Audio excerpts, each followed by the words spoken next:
Okay, guys, we're going to be talking about the history of South Asia today.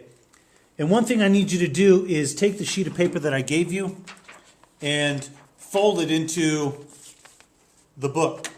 If you don't remember how to make this foldable, there's going to be a link right up here that you can click on that'll show you how to make this foldable. Okay? Now, when you get your foldable made, let's go ahead and write all of this information down on our title page, the history of South Asia, and all the countries that are associated with that.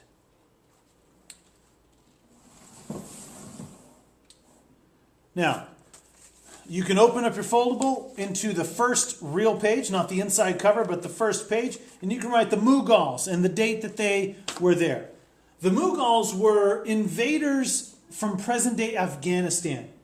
And being from Afghanistan, they were mostly Muslim. And we know that Muslim and Islam are the same thing.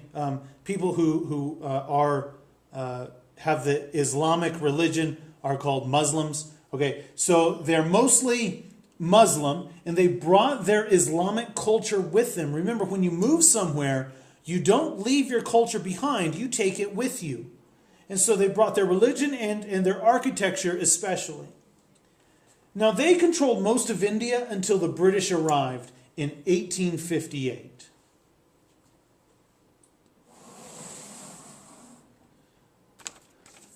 So you finish your Mughal notes and moving on to the British. Now, notice how I have the British. I have it on 2 pages, the very center of our book. And what we're going to do is we're going to take this slide of notes here and then the next slide of notes here. So I have 2 boards with notes, and you need to be sure you're writing these down. Okay? So on this column, we can talk about this. In 1858, the British took control of India from the Mughals. They made India part of the British Empire, and this was very important because now India was supported by Britain, and also Britain got the resources from India. So that was a pretty key part. And by doing that, they established what's called the British East India Company. And that was a trading company that they used each other's resources, but mostly it was selfish for the British because they were really only interested in India's resources such as diamonds and other gemstones, spices, and their tea.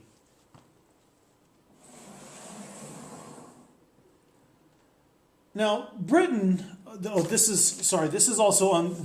those were on your first page. This is on your second page of British notes, okay? Britain also brought its culture to India. The European influences that were most notable was a limited government. Britain at this time have a limited government, and so they influenced India's culture by showing them a limited government and really making them have the limited government. They established rights for the citizens.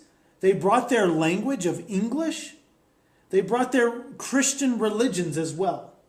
And they also brought different ways of dress. You see, at this time, India was mostly Hindu. And they have their cultural dress and all of the influences from the Hindu religion. And the Britain cultural influences changed a lot of those Hindu traditional ideas.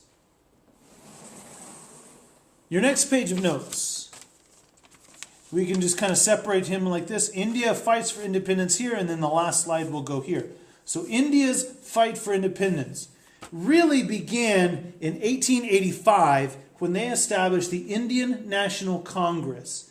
You see, the initial goal of the INC, as we'll call it later, was to gain a say in government for educated Indians. You see, at this time, British controlled their government, and the Indians there had no say in their government.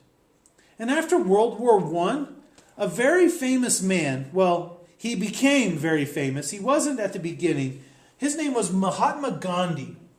He became the unofficial spiritual leader and really an icon for the Indian National Congress. Mahatma Gandhi introduced a way to go against the British government called passive resistance, and we'll talk more about that. Now, the INC was important and really pivotal in helping India gain independence. Now, on your last page of notes, India gains independence. And make sure you're getting all these dates as well. They elected a man named Nehru after they won independence. And at this time, the Muslim influence from the Mughals and the Hindu traditionalists, I guess we could say, were not very happy having to share this land and almost be okay with each other's religion. And they weren't okay with that. And so what happened was they created Pakistan when they gained independence. They created Pakistan as a separate Islamic state.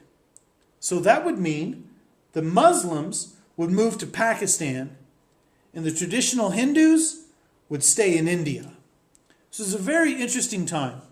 Make sure you've finished all your notes. If you missed any of it, make sure you pause the video or rewind and go back and get all those. Bring these notes with you tomorrow. We'll see you later, guys.